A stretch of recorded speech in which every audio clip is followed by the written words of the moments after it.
Underdog Fantasy is the fastest growing fantasy app and easiest place to play fantasy sports. Just jump on UnderdogFantasy.com or download the app, draft your team, and that's it.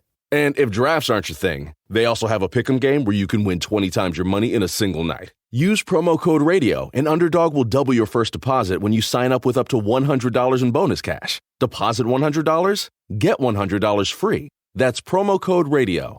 Terms and conditions apply.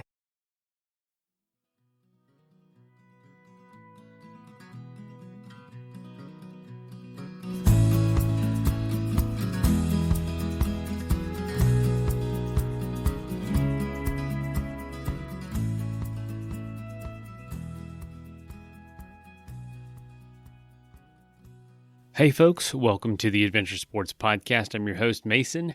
Today's Throwback Thursday episode is going back to 2016. This is a while ago. We talked to Debbie Moderow about Iditarod trail racing. She picked up the sport at 47 years old, decided to get into this dog sledding, and did the Iditarod. I know a lot of y'all probably know what that is. Huge, amazing, legendary race in Alaska every year. We're coming out of winter right now, but it's still such a cool story to talk about, and it's great to revisit this one. Just Debbie's so approachable and excited to talk about this, so I loved this episode and happy to reshare it.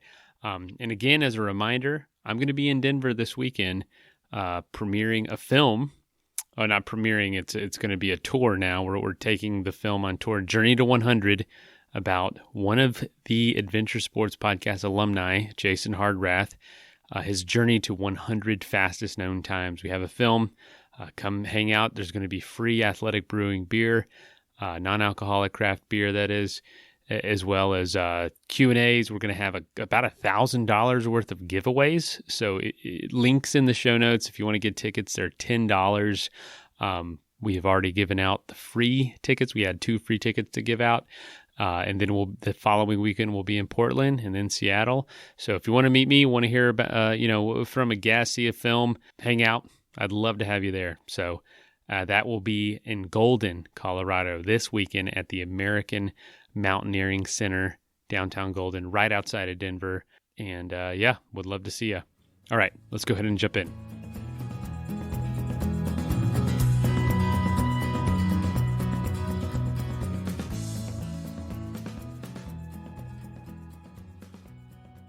Well, it won't be long before all of the snow is gone and we'll soon be complaining about that heat. So why not have one more winter adventure story on the show before that happens?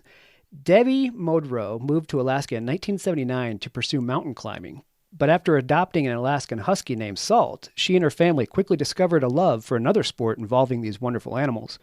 This newfound love for a husky turned the Moderow family into a family of mushers. In 2003, at the age of 47, Debbie decided to take a crack at the 1,000-mile-long Iditarod sled dog race for the first time, and she's with me today to describe her experiences in this 43-year-old event. Debbie, welcome to the show. Thanks so much, Travis. It's great to be on. It's good to have you. So I was telling you, my wife came across your book in the bookstore the other day, and she said, you should interview this woman, and I did some research on you, and you look like you're having an amazing story, and I think everybody loves a story about the Iditarod sled dog race. It's been something in the Alaskan history, for, like I said, 43 years. They're out there on the trail right now. Let's get into a little bit of background about you and how you really got to start in racing sled dogs. Well, I grew up in New England, believe it or not, in a family that loved the outdoors and dogs. My dad and brother had hunting dogs. I grew up with English setters and labs, and I also grew up skiing. And so when I graduated from college, I moved west to Wyoming, and I came to Alaska on a mountain climbing expedition at the age of 24. Fell in love with my husband and the Great North and moved up to Alaska. And it wasn't all that much longer before I discovered both the Iditarod itself and these incredible huskies that have, I really like to refer to them as the founding dogs of the North. And I knew that at one point I had to get on a dog sled. I never dreamt that I would end up running the Iditarod or have a backyard dog team that was the center of our family, but that's what happened. So you fell in love with the dogs, and it was just one of those, I need to try this sport out because the dogs just make it seem so exciting. I mean, every time I see them run, it's just like they have this true love for running. They just want to keep running, keep running, keep running. Well, I mean, the first time I saw an Iditarod team, I was just spellbound. I mean, these dogs so in tune with their musher, watching a musher go to the head of the line at a countdown at a starting line. I saw that long before I ran it myself. And the canine human bond was incredible. And the joy those dogs have in anticipating heading out on the trail is really something to behold. Of course, you don't just jump in to the sport and run the Iditarod. Our story really began when we adopted one retired Iditarod husky. So your family ended up being a family of mushers, right? I mean, you had other family members who decided to get into it and also have run the Iditarod as well? Right. Well, we adopted Salt when my children were 5 and 6. And I had just suffered 2 mid-pregnancy miscarriages. I was totally down in the dumps. And a friend called and said, I have a present for you. If you and this dog aren't getting along in the next week, you can return him, but he's going to turn your life around. And I thought, I don't want a present, leave me alone. And Salt and I started ski joring together. He and his harness, me on skis. And I mean, he really got me back on my feet. Metaphorically and literally. But my little kids fell in love with him also. And before you know it, that same family that had given us this incredibly wonderful animal said, let's go to the dog sled trails this weekend. We'll loan you some dogs and we'll get you guys out on sleds. And so they did. Andy and Hannah, of course, wanted to run in the 1 and the 2 dog classes within a winter. And so we had 3 dogs in our backyard. Then they graduated to the 3 and 5 dog classes. So we had 8 dogs in our backyard. And my husband loved building sleds, making lines, fixing up our truck so that we could carry multiple dogs places. And we started camping with them. And it was really the foundation of our family was this dog team in the backyard that got ever larger. Well, those dogs absolutely become part of your family as well. So you don't have a couple kids, you have a whole group of kids at that point. This is true. So let's talk about the Iditarod a little bit. The history of the Iditarod was based off of what?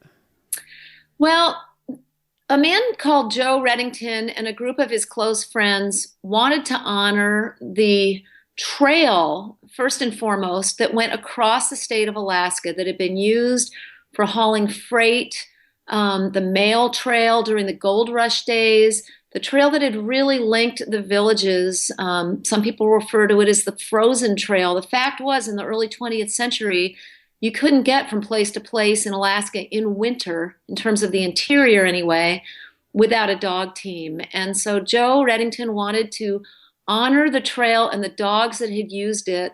And he founded the Iditarod Trail Sled Dog Race in 1973.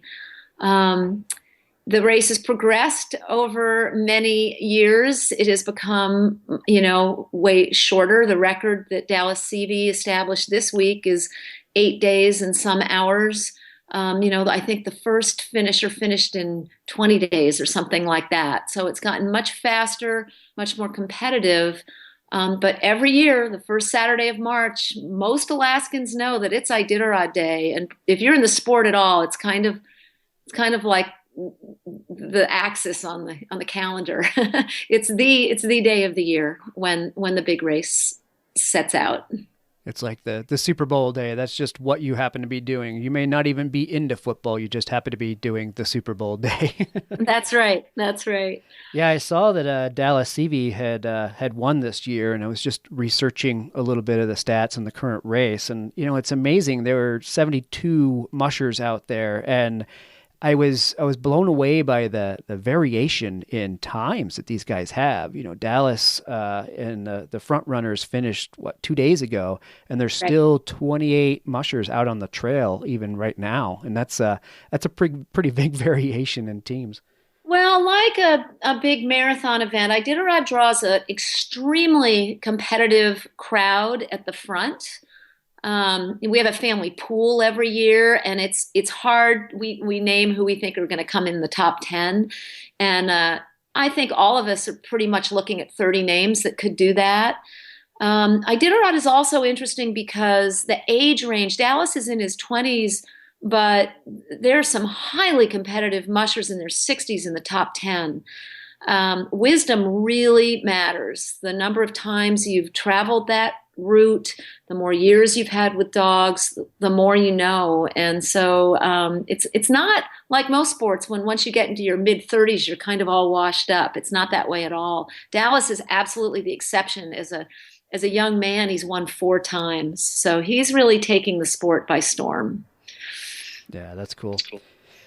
So take us through a little bit of the experience of being out on the trail. I mean, 1,000 miles, I can really think of it as a 1,000-mile motorcycle rider, 1,000-mile trip in a car across the country. That's a long distance, but obviously we're not talking straight line interstate when you're talking about the Iditarod. So what is it you experience out there from day one on this route?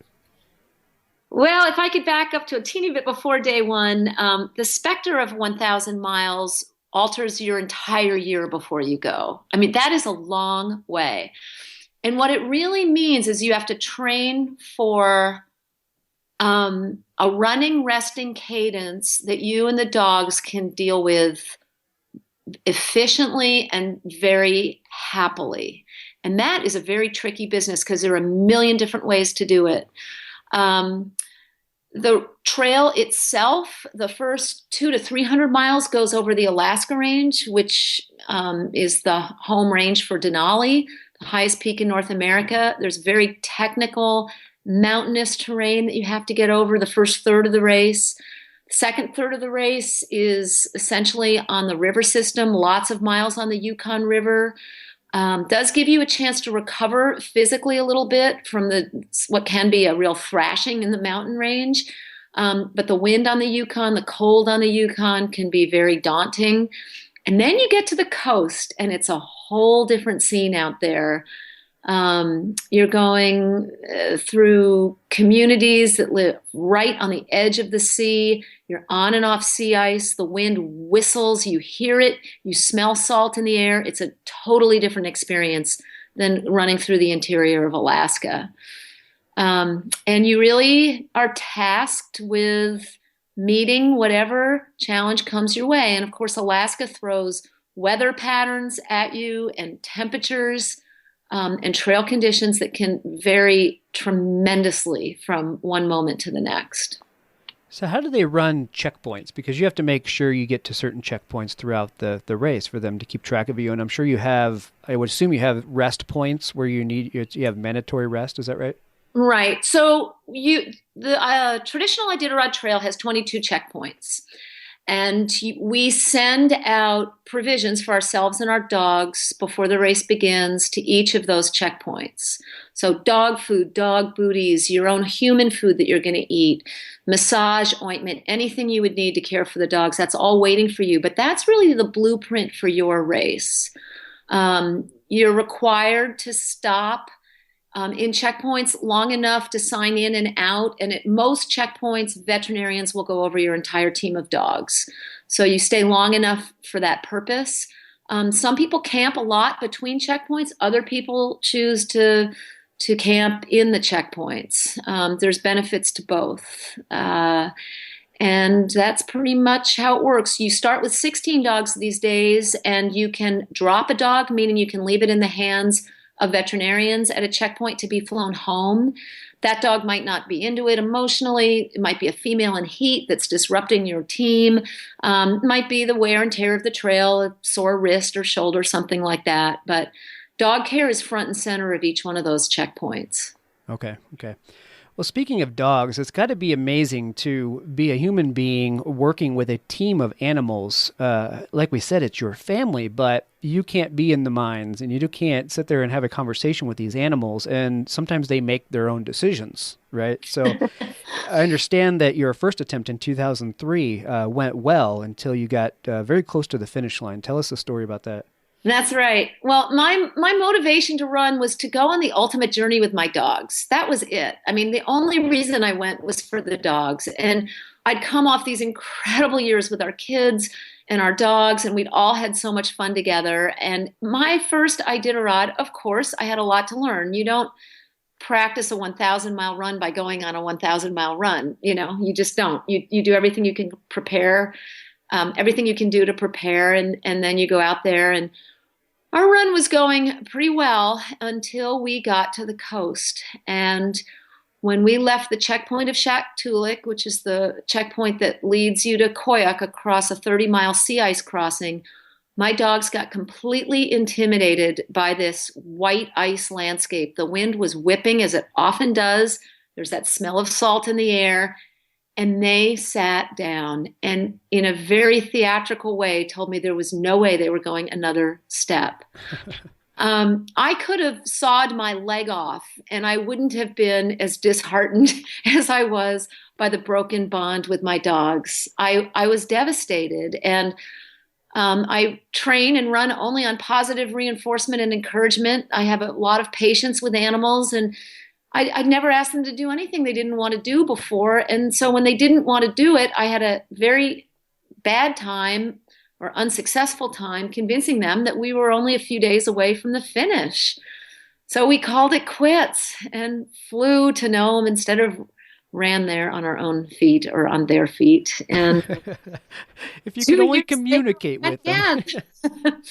But that was a very humbling experience. I had also been pretty successful. No, we didn't have a highly competitive dog team, but I'd been done well in shorter races, and particularly given that we didn't have a huge dog team. And I was sure I could get to Nome without a whole lot of trouble, and I was corrected. Wow. So does that happen much to people? I imagine other teams have experienced the same thing at times. Well, it's interesting. This week it happened to two mushers that I know of. I'm sure it happened to others. A dog team is a very interpersonal, multidimensional entity. You've got 16 personalities out there. They're interacting with you and one another. In my case, they were all rookies like I was, or most of them were. We had bought a few dogs that had gone there before. And there's a lot that goes on. I will never know what really happened. I believe that an alpha dog on my team didn't like the coast. Ironically, she was the one that had gone before, and I thought she was really going to give my little petunias some confidence. But she had gone with a very competitive musher before, and he finished, I think, in 9-10 days. And when I got out there, we'd already been out there 10-11 days when we got to the coast, and she, I believe, communicated to the others that this was not a fun place. That's one theory. Another theory is I might have fed them too much. When I get to a point where I get really tired, and you're really tired by the time you get to the coast, I begin to doubt myself a little bit. And I think most people are probably like that. My gauge from daring to doubt begins to waver toward doubt. And so as a result, I was like, oh my goodness, I've got to feed these dogs more. They're looking thin. Well, of course they're looking thin. They've been out for 11 days. And I would ask the veterinarians time and again, are my dogs too thin? No, they're beautiful, Debbie. They look great. But still, I was feeding them more and more. Well, you don't eat a hamburger at mile 22 of a marathon, and have that go over very well. So I've got some different theories. The landscape played into it, but I'll never really know what happened. But and it does happen to others. It happened to Brent Sass just this week, and to another really great musher called Michelle Phillips. They had to shut down their operation for 24 hours and try again, or close to that. And they both fell way back in the standings before they could get their dogs to realize that all was well, but it took me by surprise. Yeah, I was going to ask, what do you do in that situation? Especially if you're out in the middle of nowhere, between checkpoints, and your dogs just decide to stop running. I mean, how do you either decide whether to try to convince them to go on or just decide to throw in the towel? I mean, if these dogs aren't moving, how do you figure out which is the best option? Well, after that happened to me, I talked to a lot of people, and I would answer that differently now. At the time, I was in a quandary whether to return to Shaktoolik, give them a long rest, and try again, which in hindsight, I wish I had done. Instead, I elected to follow a snow machine. My dogs were perfectly happy to follow a snow machine. And the snow machine was given permission to go ahead of me for about 7 miles to a shelter cabin in the middle of the sea ice or on the edge of the sea ice. And so we followed them and stayed there for 36 hours. And I kept trying to tuck in behind other mushers that were going by. But my dogs, they just wouldn't have anything of it. So in the end, the race knew I was stuck out there, and they sent out trail sweeps to help bring me back to Shaktoolik, where at that point it's assistance, and I knew I had to scratch from the race. My second race, it's right on the cover of my book. I did get to the finish, so there's no secret about that. But I elected to take the exact same dogs because I wanted to finish what we started together, even though many people advised me that once they acted up in that circumstance, unless I went and trained on the coast, it was likely to happen again. And let's just say that my second run was not carefree either, but we got there in very fine form in the end. But it was not certain I was going to make it to the finish until I did. And that was in 2005, right? That was in 2005, right. Let's take a quick message break and hear from the folks that help make this show possible. You know, on this show, we talk a lot about the adventure, but it's honestly the time between the adventure that is most important, being adventure ready, as we say. And the most important aspect of that is knowing your body and knowing what's going on inside your body. And the most important company that can help you do that is Inside Tracker, literally tracking what's going on inside your body. Inside Tracker analyzes your body's data and provides you with a clear picture of what exactly is going on so that you can make changes to your diet or see what's working, what isn't. And how they do it is they analyze all the data from your blood, DNA, lifestyle, and fitness trackers to help you optimize your body and know what's really going on. So if you'd like to learn more or get 25% off the entire Inside Tracker store, go to insidetracker.com/adventure sports. That is insidetracker.com/adventure sports. Inside Tracker can get you ready and keep you ready for all your favorite adventure sports. I am very excited to introduce to you our new sponsor, Vincero Collective. If you don't know who Vincero is, they're a premium lifestyle brand in San Diego that carries watches, sunglasses, and a ton more stuff. It's for men and women of any style, and you know what? It's really cool because they give back to the planet. They have been carbon neutral since 2019. They invest in renewable energy and forestry. You know, it's the stuff I wear when I want to look a little nicer than usual. You know, we can get pretty grungy here on the Adventure Sports Podcast, but when you need to clean it up a little bit, look nice for something, go out. This is the brand. This is who you wear, Vincero. I got a couple products from them, some sunglasses and whatnot, and I just absolutely love them. I will be wearing them this weekend when I go to a pretty important event. So I'm excited to kind of bust those out. You know, a little bit classier than what I'm used to, which I'm looking forward to. Don't just take my word for it. They got 30,000 5-star reviews, which is crazy. It's been featured in Forbes, Business Insider, all that. So if you want to try some and check it out, they're giving us a 15% discount on anything in their store. Using the code ASP at VinceroCollective.com/ASP, and that's VINCERO Collective.com/ASP. Underdog Fantasy is the fastest growing fantasy app and easiest place to play fantasy sports. Just jump on UnderdogFantasy.com or download the app, draft your team, and that's it. And if drafts aren't your thing, they also have a pick'em game where you can win 20 times your money in a single night. Use promo code RADIO, and Underdog will double your first deposit when you sign up with up to $100 in bonus cash. Deposit $100, get $100 free. That's promo code RADIO. Terms and conditions apply. That is plenty of that for now. Let's get back into the episode.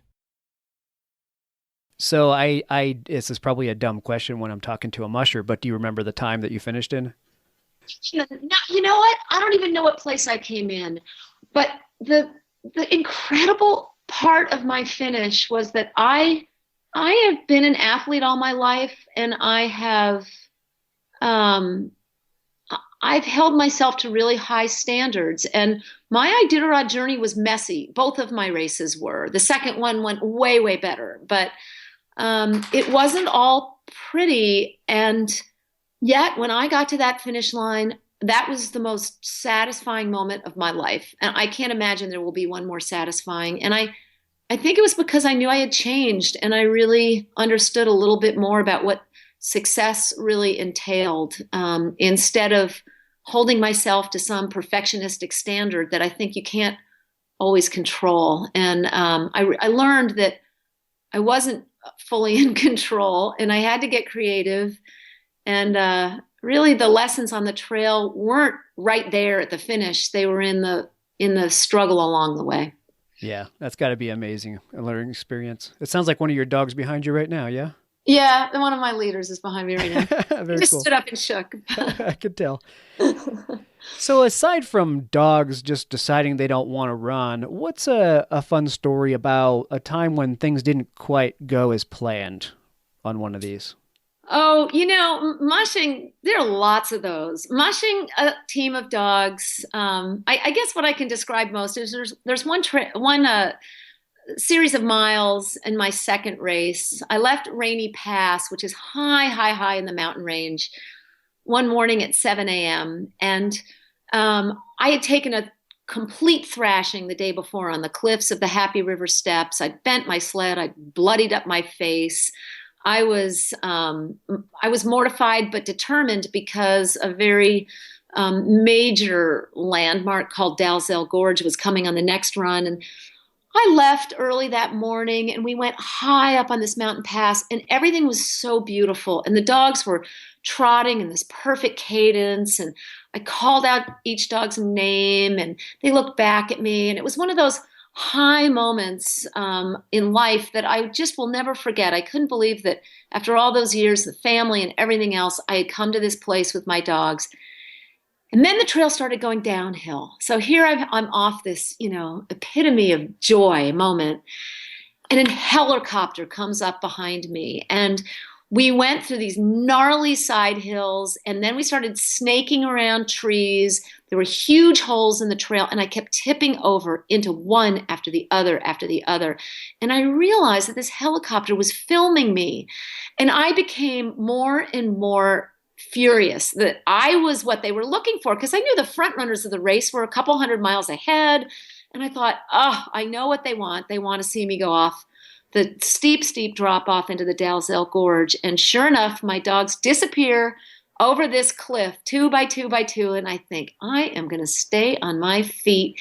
And I can see that camera dangling. And I managed to get over that drop off in one piece. And after this miserable performance that I knew very well they'd been filming, I had on these big Arctic mittens, and I raised my hands over my head at that helicopter and raised my middle finger. Of course, they didn't see it, and I never would have done it publicly. And I just thought, take that. I just did that well. So, and the dogs are just rolling in the snow. And I really think, a moment like that, it took me out of myself. It made me, it irritated me, but it brought out the best in me, because that helicopter was really like a challenger, just saying, if you don't do this, this is going to be on some TV show, and you're going to really be out there. And I just thought, darn it all, I'm going to do this. And I did. So the dogs were really happy, and so was I when that was over. And you raised your mitten in triumph. And I raised my armpits to the sky. The helicopter had they thought it was the victory sign. Little did they know what I was doing. You were number one at that moment, right? Yep. That's great. Well, let's talk about your book. Your book was just released last month, if I'm not mistaken. It's called Fast Into the Night, A Woman, Her Dogs, and Their Journey North on the Iditarod Trail. So your book is more than just the Iditarod Trail. So take some time, go into it, tell the listeners what it is that they're going to be reading, and summarize it. How's that? Well, I I hope what I did was write a true memoir, meaning that looking back through the lens of time, I tried to make sense of the story I lived, and I wanted to honor the dogs by writing that story. So I hope I did those two things. The book juxtaposes chapters of narrative about my 2 runs to Nome, interspersed with flashbacks to my story as a young girl with these incredibly wonderful parents in Connecticut. And as the stakes of my Iditarod journey go higher, I dig deeper into my past and my relationship with both my present family and my original family. So it's a love story about the dogs. It's a story about how I met my husband. It's our family story. And I believe as well, it is illustrative of what an honor it is to have had such very cool and adventurous parents. Yeah, that's cool. I was looking at the reviews on Amazon, and it's definitely getting some good reviews. So it must be a good book. You must have done a great job. Well, I'll tell you what. It might have been harder to write the book than it was to run the race. 5 years into it, I was meeting with editors and agents who were saying, "Oh, it's this kind of a story," or "Oh, you need to write about that." And I thought, darn it. I was sort of like, they were kind of like the helicopter in the sky. I was like, this is my book. I'm going to write my story. And I went back to school and got an MFA 5 years into writing it. And so that really made all the difference. I needed to find my own voice and get the craft of writing into better form. So I was pretty thrilled. Soon after school, I sold the memoir to Houghton Mifflin Harcourt, which is a dream for a writer. Yeah, absolutely. It's so tough to do for so many aspiring writers. Yeah, I'm very fortunate. They've been so wonderful to work with, and it's been a real joy. My book tour was just a wonderful, wonderful time. Well, great. Well, you mentioned before the interview that you might indulge us and send a couple of books out, so we would love to be able to give those away to the audience and get some people hooked up with your writing. No, that'd be great. I love having readers. After working on the book for 11 years, to talk to readers and to get emails from readers makes me very, very happy. Very cool. Okay, and so where can people go find out more about you and the book? Well, I have a website, DebbieClarkModerow.com. That's Clark with an E.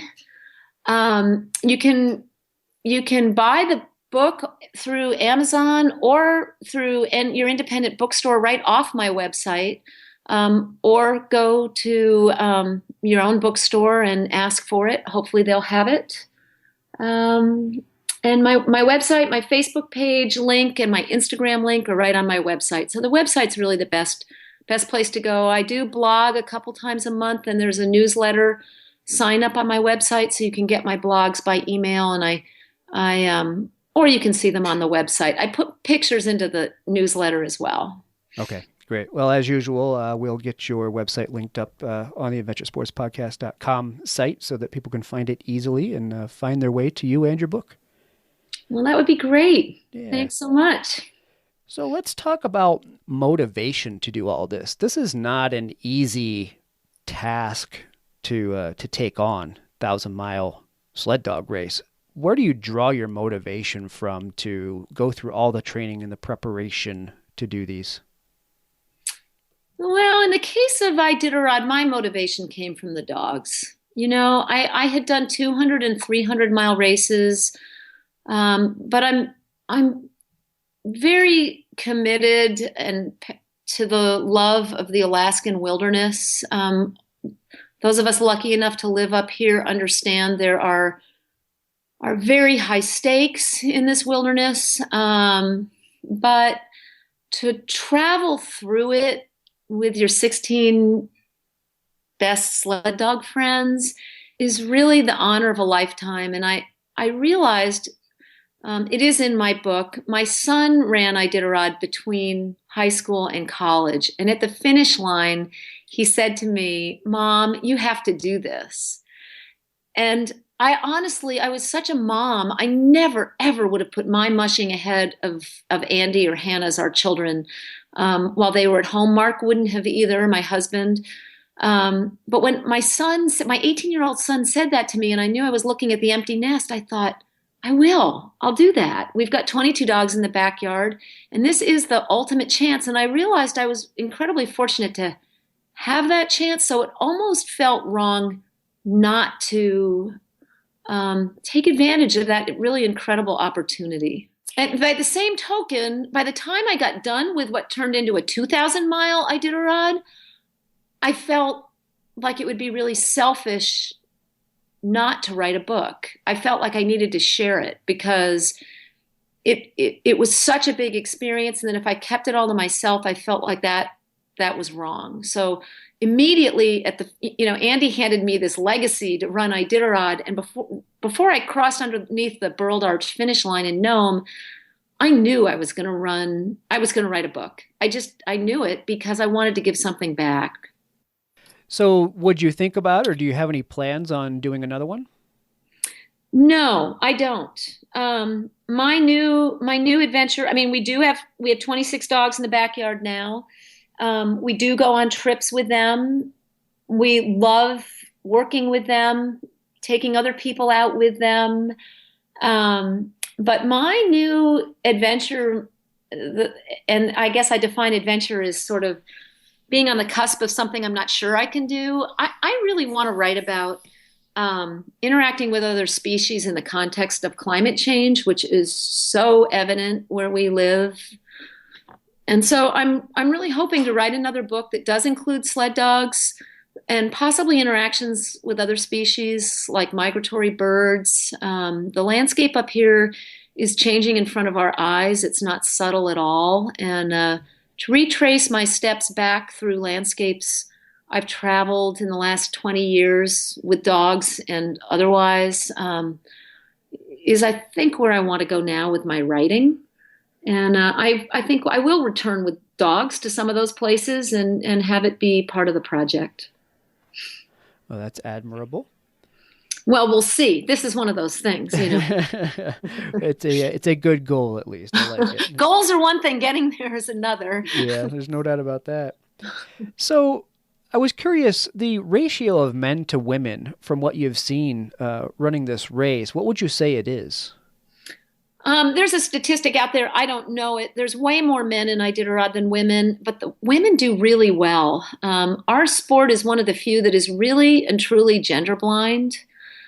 I think you bring your strengths and weaknesses to the trail. Clearly, at 125 pounds, my strength wasn't physical strength, and I had my weaknesses like anyone else. But I think men and women compete on pretty equal footing, even though we may bring different attributes to our relationship with the dogs and how we go about going down the trail. There have been women champions of Iditarod. Allie Zirkle came in third. She's come in second, I believe, 3 times before. I might have that wrong. I mean, she's just waiting for her chance to be first under the Burled Arch. When you think of how few women there are, you might find that there's a statistic that they do really, really well. Not in numbers, but proportionately to men. Okay. It doesn't seem as though it's a sport that's overly prohibitive to get involved in. Obviously, you need a team of dogs and the sled and training, and it's of course a different story when you get out there on the trail and you're starting out that first mile of 1,000. What about any advice for people who've always thought maybe they'd like to try the Iditarod or sled dog, racing in general? My advice actually would be that Iditarod does not represent the sport, and the sport is there for the taking. You can have so much fun with a backyard dog team of 8 dogs, and maybe a friend of yours has another 8. And Iditarod is not the only race. I mean, I was lucky, and we wouldn't have set out to go all the way to Nome if it hadn't just sort of happened to us that we had that number of dogs when our kids left for college because of their racing the junior Iditarod, which was 10 dogs each. So we had to have 20 plus dogs for that. You can start out with a ski joring dog, get the hang of harnessing a dog up, see what it's like. That's a lead dog. If you have one dog ahead of you and they're pulling you on skis, there's your leader.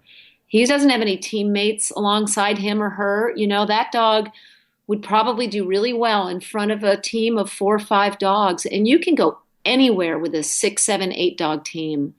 It's a lot of fun. Iditarod is expensive. We budget $20,000 for an Iditarod run, and that's after you already own the dogs and the equipment. So that's more prohibitive than I would have thought. That's a lot of expense. Well, there's vet bills, there's supplies, there's equipment, there's new equipment, there's better equipment. You send out extra supplies. There's a lot that goes into it. But the lifestyle, sharing your life with a small group of dogs in your backyard, if you love winter and you love dogs, is an incredibly inspiring and satisfying experience. I think ski joring sounds and looks amazing. I had never even heard of it until a previous interview on this show, and he had mentioned ski joring and explained it a little bit. Would you go into that a little bit? Because it just sounds like it'd be a blast. You bet. When I first adopted Salt, he was 7, and I was out of shape and down in the dumps, and I took that dog up to the parking lot above our house and pulled out his harness, and he went crazy. So you put the harness on the dog. You've got on typically cross-country skis or mountaineering skis where your heels are free. And I attached a rope to the end of his harness. I had on just a belt that day. I knotted it around my belt and said, hike. And I mean, we took off. And thank goodness I had an alpine ski background, because we went flying down the trail, this dog and I. And it's so fun. And I still look back fondly. With a team of dogs, you're dealing with a team dynamic, but there's nothing like that one ski joring dog and you running through a snowstorm, going around a blind corner, running up on a moose, or in the lower 48. For us it's caribou. I mean, that and the dog's excitement, and you thinking, whoa, what are we going to do this? Am I going to put on the brakes? Am I going to plunk myself down so we don't move any further? I mean, the one-on-one with the dog is incomparable, and it really is the heart of the mushing relationship too. You've just got an ever more complicated dynamic on the line in front of you, because these dogs are not machines. They're full of personality and pep. That sounds like a blast. Do you know of any tour outfits that actually do skijoring? I mean, you hear like a lot of dog sledding outfits that do tours, but I've never heard of skijoring as an option for people to try. I don't know about that.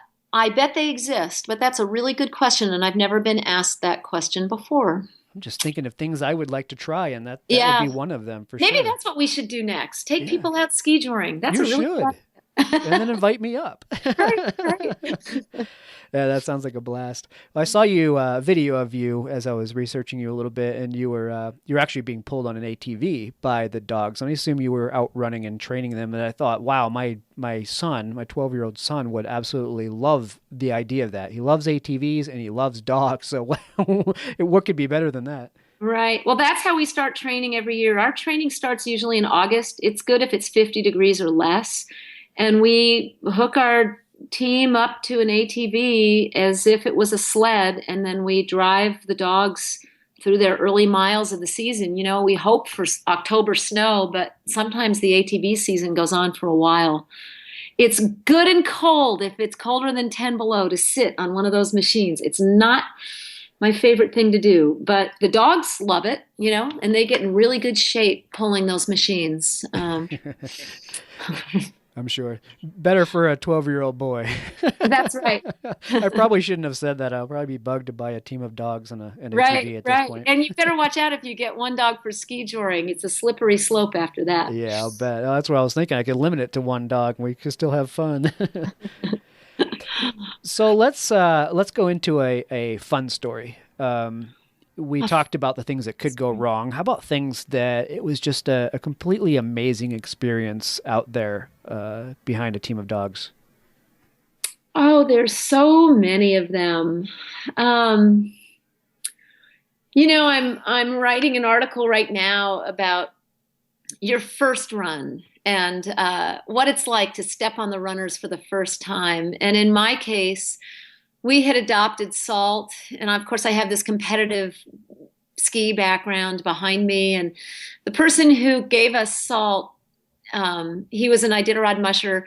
But one reason he wanted us to have Salt is because he wanted his wife and I to go mushing together. He wanted to find a mushing buddy for his wife. So soon after they gave us Salt, she invited me to go mushing and to bring Salt. And so I did. And these people have lived in Alaska a lot longer than I had at the time, and they had spent a lot of time in the rural part of Alaska. Very matter of fact, just get her done type mentality. And I pulled up in my little Subaru, and there was their big dog truck, and Jeanette had her 5 dogs all hooked up, ready to go, and there were 3 other dogs hooked to her truck right there. And I pulled in, and Salt went crazy, just pawing at the door to get out. And so we get out, and I hadn't slept all night. I was so excited because I'd been invited to go mushing. And she showed me my sled, and I asked her a bazillion questions, changing your weight and how to go around corners and how to talk to the dogs and all this. And she just looked at me and she said, "Debbie, the dogs know what you're doing. You need to hang on."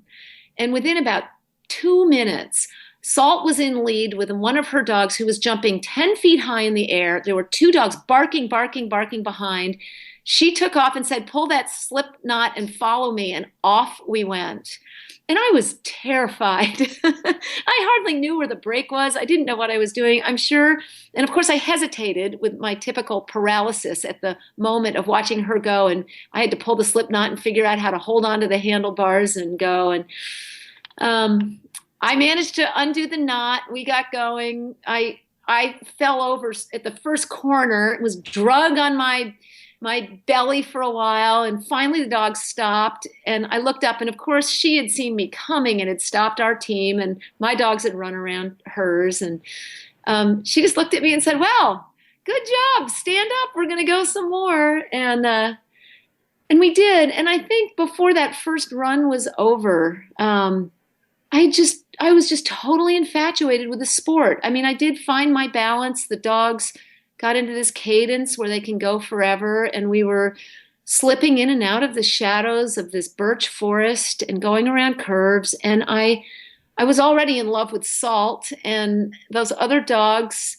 were out there with him. And I knew that I would do it again. I didn't quite know how. I kind of had this desperate yearning to be invited again soon, and that did happen. But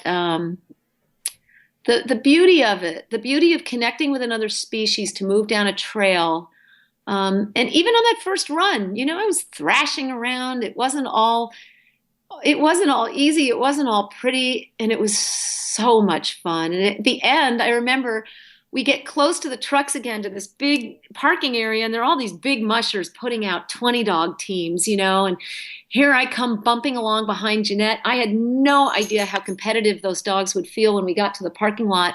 And my 4 dogs started passing her. Again, I fumbled around trying to find the brake, and I tipped over again and got dragged up to the truck on my stomach again. I was just laughing, and before I knew it, those 4 dogs are pouncing on me and wagging and rolling in the snow. And I just, you had to laugh. It was great. It was wonderful. That was the introduction. That's great. It paints a great picture. It sounds like they were giving you dog high fives there at the end of it. Yeah. They were in a big tangle, and I'm sure the other mushers were like, "Oh, brother, that's a messy operation." But I was already smitten. That's awesome. Sounds like a beautiful way to spend time in the woods with some animals that you truly love. Well, it is. And of course, the next progression is going camping with them, do like a cabin.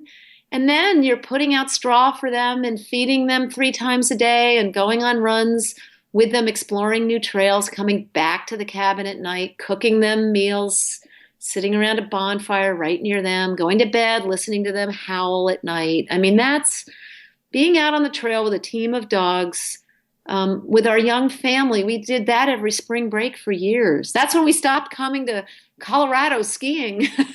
But it was really a joy.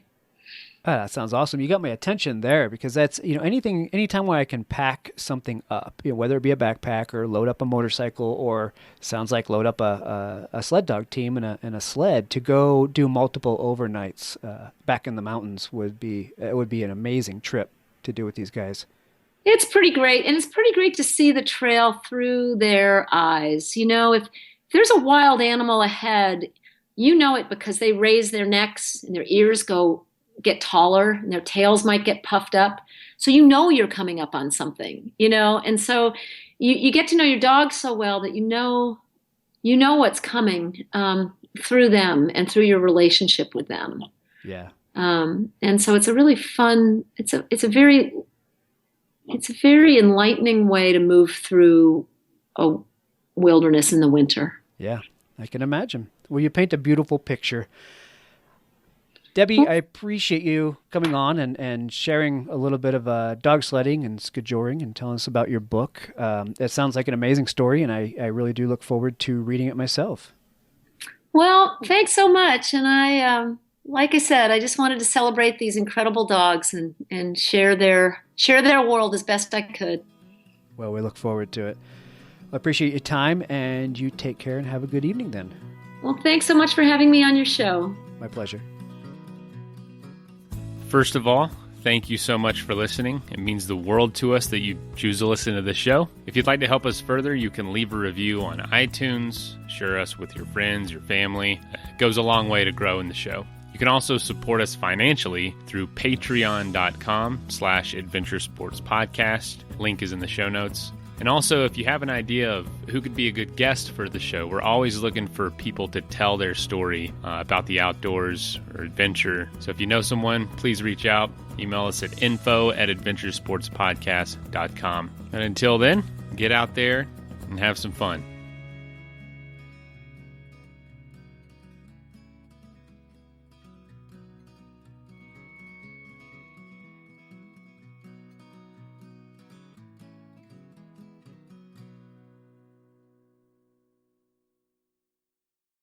Underdog Fantasy is the fastest-growing fantasy app and easiest place to play fantasy sports. Just jump on underdogfantasy.com or download the app, draft your team, and that's it.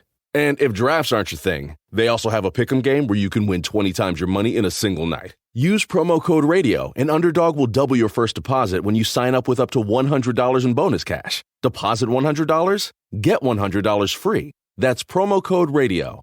Terms and conditions apply.